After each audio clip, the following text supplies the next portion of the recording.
চা বিরতির ঠিক আগে মুশফিকুর রহিমের উইকেট হারিয়ে চিন্তায় পড়েছিল বাংলাদেশ। তবে সেই চিন্তা বাড়তে দেননি অধিনায়ক নাজমুল হোসেন শান্ত, জাকের আলী অনিক। আলোক স্বল্পতা খেলা বন্ধের আগে দুজনের দৃঢ়তায় লিড ১০০-র উপরে নিতে পেরেছে বাংলাদেশ।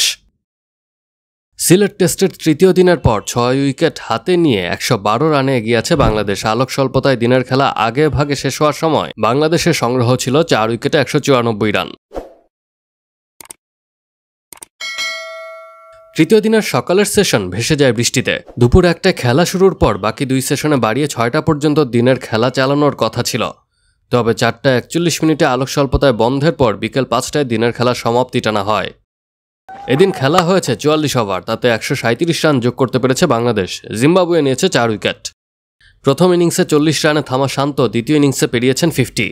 ২৬ রানে জীবন পাওয়া বাংলাদেশ অধিনায়ক অপরাজিত আছেন ৬০ রানে। ২১ রান করে তার সঙ্গী জাকের। পঞ্চম উইকেট জুটিতে দুজনে যোগ করেছেন ৯২ বলে ৩৯ রান।